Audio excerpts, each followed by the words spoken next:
అందరికీ నమస్తే అండి. రాజకీయాలు అంటే ఎంత కామెడీ అయిపోయినంటే ముఖ్యంగా వీళ్ళిద్దరికి, సాక్షి యాంకరేశ్వర్కి, అలాగే మా కాశ్మీర ప్రసాద్కి మామూలు కామెడీ కాదు. ఆ తమిళ చూడండి, తమిళ ఒకటే, లోపల మాట్లాడింది కూడా సేమ్ ఒకటేలే. పవన్ కళ్యాణ్ గారు పిఠాపురంలో 6,649 ఓట్ల తేడాతో ఓడిపోతున్నాడు. అంటే వంగా గీతా గారికి 6,649 ఓట్లు మెజారిటీ వచ్చిందంట. అసలు ఇంకా కౌంటింగే అవ్వలేదు. అసలు మీరు ఎలా చెప్పగలుగుతారో మాకు అది అర్థం కావట్లా. అంటే జనాలు మరీ అంత ఎరిపప్పులా కనబడుతున్నారు నీ కంటికా. నవ్వాలో ఏడవలో ఒక్కొక్కసారి అర్థం కాదు. ఇలాంటి తమ్నెల్స్, ఇలాంటి మాటలు, మళ్ళీ ఏదో ఒక లిస్ట్ రాసుకొచ్చాడు, ఏదో పొద్దున్న లెక్క. అది కేఎస్ ప్రసాద్ గారి అది కిరాణా షాపు లెక్కలు అనుకుంటాయి అన్నీ కూడా. అది చిట్టి కూడా తీసుకొచ్చాడు. ఇటువంటి కావాలంటే ఆధారాలు చూపిస్తానంటాడు. ఆధారాలు నువ్వెలా చూపిస్తావు? ఓటింగ్ ఎంత శాతం అయింది, ఎన్ని ఓట్లు పోలేని అని చెప్పేసి అనేది కౌంటింగ్ రోజున తప్పితే మిగిలిన రోజులు ఎవడో చెప్పలేడు.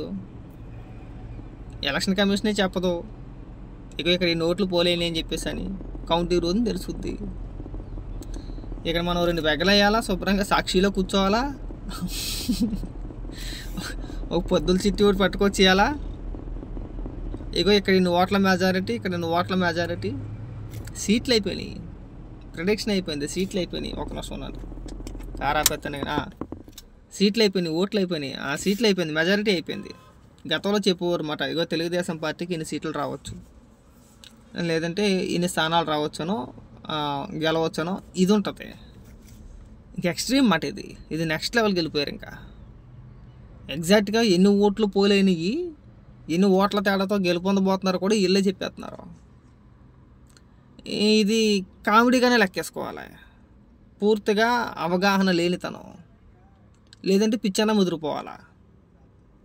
తనకు తానుగా అపరమేధావి అని చెప్పని అనుకొని పిచ్చన్న పట్టేసి ఉండాలి తప్పితే అది జరిగే పని కాదు. ఓ 2 నిమిషాలు ఫుల్గా నవ్వేసుకున్నాను ఆ వీడియో చూసి. కేఎస్ ప్రసాద్ నిలబడలేక బ్రహ్మాండంగా ఉండేవాడు, చక్కగా విశ్లేషణ చేసేవాడు. సరే వైసీపీ పార్టీకి భజన చేసినా సరే, జగన్మోహన్ రెడ్డికి భజన చేసినా సరే, ఏదో కొద్దిగా అవగాహనతో మాట్లాడేవాడురా అని చెప్పేసి అనిపించేది. ఈ వీడియో చూసిన తర్వాత నాకు వచ్చిన క్లారిటీ ఏంటంటే కేఎస్ ప్రసాద్కి పూర్తిగా బుర్రపోయింది ఖచ్చితంగా. ఆ పొద్దుల్లో కూడా తీసుకొచ్చాడు, ఏదో ఒక సిట్టి తీసుకొచ్చాడు, ఇదిగో ఆధారం అన్నాడు. కాసేపు కాపులు అన్నాడు, అక్కడ ఎంత మెజారిటీ వీళ్ళు ఉన్నారు, అక్కడ ఎంత మెజారిటీ వీళ్ళు ఉన్నారు అన్నారు. మెజారిటీ కూడా ఈయన చెప్పేస్తున్నాడు. ముందు మొట్టమొదటి ఏమన్నాడంటే పిఠాపురంలో వంగా గీత ఓడిపోతుంది అన్నాడు. ఆ తర్వాత మళ్ళీ లెక్కలు తీసుకొచ్చి ఇదిగో ఇన్ని ఓట్లు. అది ఎలా సాధ్యం అసలు? మీరు ఎలా మేధావులు? నువ్వు చేసే విశ్లేషణ ఏంటి? దేని ఆధారంగా చేసుకుని విశ్లేషణ చేస్తున్నావు? నీకు ఆ ఇన్ఫర్మేషన్ ఎవడిచ్చాడు?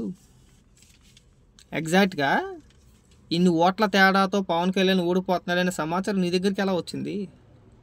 ప్రజలను పెంచోడం చేయడం కాకపోతే నీకైనా బుర్ర బుద్ధి ఏమైనా ఉందా? అవగాహన ఉండే మాట్లాడుతున్నావా, అవగాహన లేకుండా మాట్లాడుతున్నావా? మిమ్మల్ని రాజకీయ విశ్లేషకుడిగా కాకుండా రాజకీయ జోకర్గా చూస్తే బాగుంటుందేమో, నా అభిప్రాయం అది. మీకు ఇంకో తమిళ జీవితం చూడండి. ఇక్కడ చంద్రబాబు నాయుడు గారు ఎట్లలో దొరికేసాడు. ఈయన ఆ పేటీఎం జర్నలిస్ట్ ఇంకొక ఆయన వైఎన్ఆర్ ఉన్నాడు కదా, ఆయన దొరకడం ఏంటి? ఆయన ఆచూకీ దొరకడం ఏంటి? ఆయన ఎవరికైనా చెప్పా పెట్టకుండా పారిపోయాడా? లేదంటే నీకు చెప్పాలా? లేదంటే వైఎన్ఆర్కి చెప్పాలా? ఎవరికైనా చెప్పాలా? ఆయన పైన అవినీతి కేసులు ఏమి లేవు, ఎవరి దగ్గర పర్మిషన్ తీసుకోవసరం లేదు. ఆయన జగన్మోహన్ రెడ్డి అంటే పర్మిషన్ తీసుకోవాలి, కానీ చంద్రబాబు నాయుడు గారు పర్మిషన్ తీసుకోవసరం లేదు. మరి ఏమి మన పనికిమాల విశ్లేషణ అంట? అంటే వీళ్ళ ఉద్దేశం ఏంటంటే ఖచ్చితంగా ఏ విశ్లేషణ చేసినా, ఏది మాట్లాడినా చంద్రబాబు నాయుడు గారి పేరు ఉండాలి, తెలుగుదేశం పార్టీ పేరు ఉండాలి, లేదంటే పవన్ కళ్యాణ్ గారి పేరు ఉండాలి, లేదంటే నారా లోకేష్ గారి పేరు ఉండాలి. వాళ్ళు దానికి ఫిక్స్ అయిపోయారు. వాళ్ళు వేరేదేం లేదు. ఇంకా ఖచ్చితంగా అలా అయితేనే వ్యూవర్షిప్ కొద్ది రీచ్ ఉంటుంది. నువ్వు మాట్లాడితే మాట్లాడు. ఆ ఈశ్వర్కి ఏం పోయేకాలం, ఆ వైఎన్ఆర్కి ఏం పోయేకాలం అర్థం కావట్లే. ఎల్లవా ప్రసాద్ చెప్తాను, కొంచెం సిగ్గుండాలి నీకు. ఎన్ని ఓట్ల మెజారిటీ వచ్చిందో కూడా నువ్వు ఇక్కడ కూర్చొని ఎలా చెప్పేస్తావు? సిగ్గు చెరవలేదు నీకు అసలు? అంత తప్పులా కనబడుతున్నావు అని చెప్పి నా అలా కూడా అడగట్లేదు. అవునా సార్? నిజమా సార్? నేను నమ్మొచ్చా? ఖచ్చితంగా వంగ గీత గారు గెలిచేస్తారా? ఎరిపప్పులు అయిపోవడానికి తప్పితే ఉపయోగం ఏమైనా ఉందా? మిమ్మల్ని అలాగే లెక్కేయాలి. పొలిటికల్ జోకర్లో రాజకీయ విశ్లేషకులు, మీ రాజకీయ విశ్లేషకుల వల్ల ఎవరికి ఉపయోగం ఉండదు, మీ ఎదుగుదల కోసం అంతే. ప్రతి ఒక్కడు 4 మాటలు మాట్లాడగానే ఎవడి ఎదుగుదల కోసం వాడు రాజకీయ విశ్లేషకుడు అని చెప్పేసి ఒక ట్యాగ్ వేసుకోవాలి. మెల్లో 4 యూట్యూబ్ ఛానల్స్లోనో 4 ఛానల్స్లోనో కూర్చొని డిబేట్లు చేస్తే ఇంకా ఆడంత అపర మేధావు లేడు, ఇంకా ఆడంతటా ఆడు పొంగిపోతాడు అన్నమాట. ఇంక నా అంత మొగోళ్ళు లేడు, ఇంకా ప్రతిదీ నాకే తెలుసు. అన్నిటి మీద కోడిగుడి మీద ఏకలు లెక్కెట్టే వారమే. కొన్ని అడిగి తెలిసింది ఏంటంటే ఏనాపోచి తెలియదు. 4 మాటలు అడిదిప్పి ఆకుపాకు కరేపాకు అంతే. ఆకుపాకు కరేపాకు ఆకు అంటాడు అంతే, అంతకుమించి ఏమి ఉండదు అందులో. మీ విశ్లేషణలు తాగడట ఒక్కొక్కసారి ఏమనిపిస్తుందంటే ఆంధ్ర రాష్ట్రానికి మీలాంటి దరిద్రులు తగలడ్డారా అలాగే అనుకోవాలి. ఇంకా మిమ్మల్ని దరిద్రులుగా భావించి మాట్లాడాలి, ఏం మాట్లాడినా కానీ.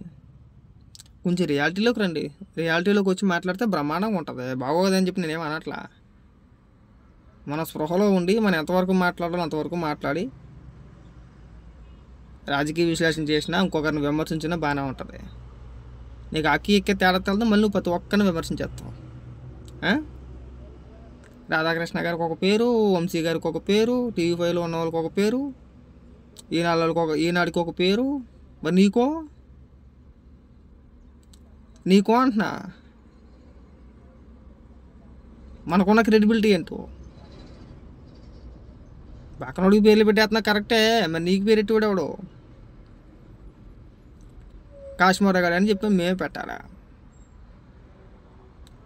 సార్ ప్రతి ఒక్కరిని విమర్శించేసి మనం ఏదో అపరమేధావులాగా అయిపోదామంటే అది అన్ని కాలాలు చెల్లదు సార్. అది అన్ని రోజులు వర్కౌట్ అవుతుంది, కొన్ని రోజులు వర్కౌట్ అవుతుంది. రాజకీయ విశ్లేషకుడుగా నువ్వు రాజకీయ పార్టీలు విమర్శించవచ్చు, ఆ రాజకీయ పార్టీలు తీసుకునే నిర్ణయాలను విమర్శించవచ్చు, లేదంటే ప్రభుత్వ నిర్ణయాలను తప్పుపట్టవచ్చు. ఇక ప్రభుత్వం ఈ నిర్ణయం తీసుకుంది, దీనివల్ల ప్రజలకు నష్టం కలుగుతుంది, లేదంటే ప్రభుత్వం ఇలా చేసుంటే కనుక ఇదే నిర్ణయం ఇంకొకలాగా చేసుంటే ప్రజలకు మేలు జరుగుద్ది, ప్రజలు బాగుపడతారు. గతంలో రాజకీయ విశ్లేషకులు చేసిన విశ్లేషణ అది. ఇప్పుడు రాజకీయ విశ్లేషకులు ప్రతి ఒక్కరు ఆయన విమర్శించాలా, ఈయన విమర్శించాలా, తెలుగుదేశం పార్టీ పైన పడే ఆడవాలా, లేదంటే మీడియా ఛానల్స్లో కూర్చున్న కొంతమంది వ్యక్తులను ఉద్దేశించి రకరకాల పేర్లు పెట్టేసి ఏదో పెద్ద అపరమేధావులాగా. నేను అదే చెప్తా, ఎన్టీపీకి అయితే సొత్తలేదో మొదలు నిజంగా తెలియదు నీకు. చదువుకున్నాం అంతే, చదువుకున్న మాలని ఏంటంటే చదువుకున్న వాళ్ళకి అడ్వాంటేజ్ ఏంటంటే సగం మాటలు తెలుగు, సగం మాటలు ఇంగ్లీషు. ఇటు తెలుగులోని ఇంగ్లీష్లోనే మాట్లాడగానే అయ్యి బాబు చూసుకోలేము అనుకుంటే ఇటు ఎంత పెద్ద అపరమేధవో ఇంగ్లీష్లో కూడా మాట్లాడుతున్నాడు. ఏనా బొక్క లేదు అక్కడ. ఆడికి తెలిసింది గోరంతా కొండంత తెలిసిన వాళ్ళుగా ఫీల్ అయిపోతాడు. అది ఇద్దరు ఒకటే మనకు వచ్చిందన్నమాట. వాస్తవాలు తెలుసుకుంటే అందరూ బాగానే ఉంటుంది. రియాలిటీలకు రా, మనం ప్రతి ఒక్కడికి పేర్లు పెట్టేసినది మాత్రం పెద్ద మొగుడం అయిపోం. మనం కొద్దిగా అతి వ్యవహారాలు అతి మాటలు తగ్గించుకుంటే బాగుంటుంది. రిజల్ట్ వరకు ఆగు, 4వ తారీఖు వరకు ఆగు. 4వ తారీఖు వరకు ఆగితే అందరికీ క్లారిటీ వచ్చింది.